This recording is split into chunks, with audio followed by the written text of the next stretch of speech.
করছি একটু সবজি ম্যাগি। তো এখানে দেখো কড়াইয়ে তেল দিয়ে প্রথমে পেঁয়াজ দিয়েছি কিছুটা, তারপরে গাজর আর বিনস ভেজে নিচ্ছি। আর এইখানে ডিম কুচি কুচি করে ভাজা হয়ে গেছে অলরেডি।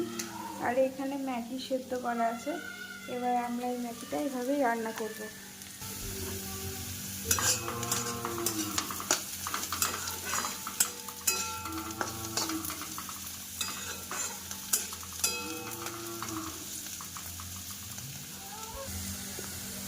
এই যে গাজর বিনস ভাজা হয়ে গেছে, এবার ম্যাগিটা দিয়ে দেবো।